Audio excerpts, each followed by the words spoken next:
Picture this. It's 11 p.m., and I'd promised myself I'd only scroll for 5 minutes. Just 5. I opened social media, laughed at a dumb meme, then hopped to another platform to see what my friends were up to.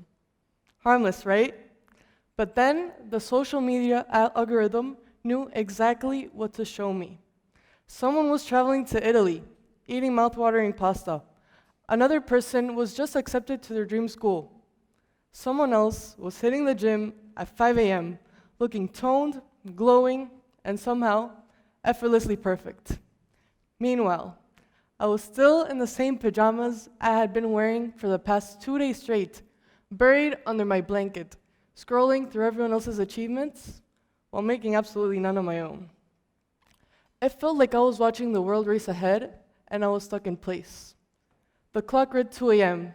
My eyes were burning, my brain felt fried, and worst of all, I had wasted my time doing absolutely nothing. But this wasn't a one-time thing.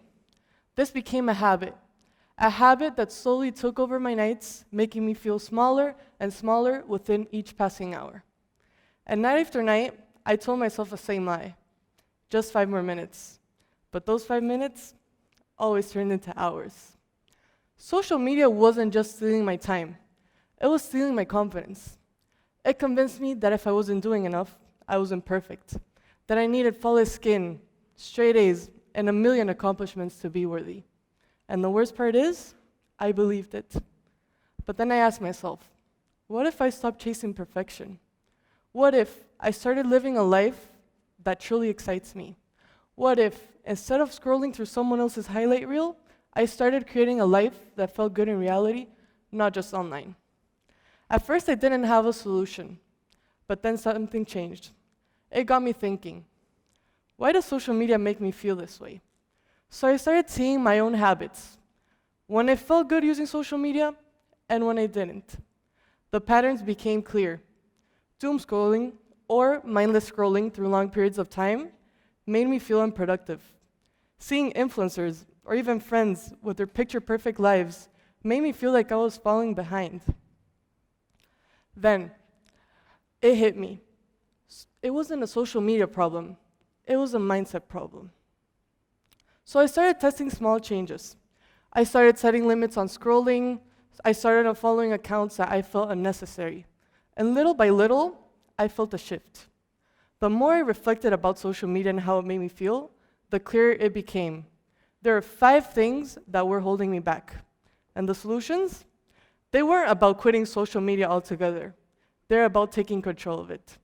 That's how I came up with 5 key ways to break free from the perfection trap and actually use social media in a way that helps and not hurts. Let's talk about them. 1, doom scrolling, or as I like to call it, the creativity killer.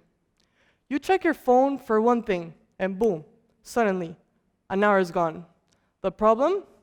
You weren't even entertained. You were just scrolling. I have a strategy. For every 30 minutes you use your phone unproductively scrolling, match it with 30 minutes on your passion project. Want to write, paint, learn an instrument? Give yourself equal time. This one is important.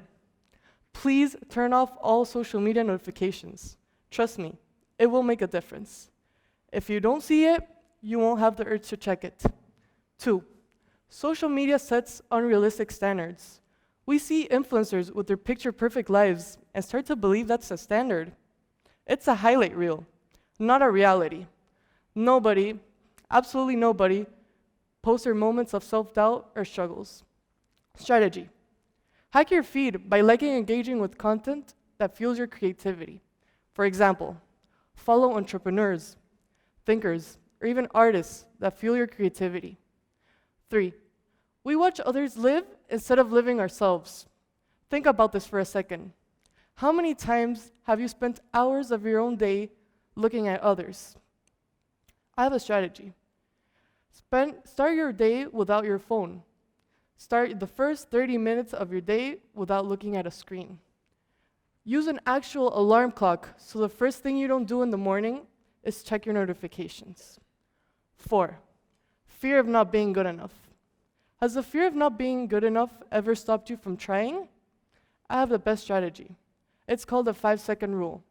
In Mel Robinson's book, she talks about the 5-second rule, where you go 5, 4, 3, 2, 1, like a rocket countdown, and immediately take action. Want to raise your hand in class? 5, 4, 3, 2, 1, do it. Want to post your first video? 5, 4, 3, 2, 1, hit upload. No overthinking. 5, turn comparison into inspiration. Social media makes it easy to compare our worst moments to someone else's best. Hack. Instead of letting comparison making you feel left behind, use it as a guide. Ask yourself, how can I learn from this person? How can their success help me make my own path? Social media is here to stay, but I'll ask you one last time. What if we stop chasing flawless lives? Thank you.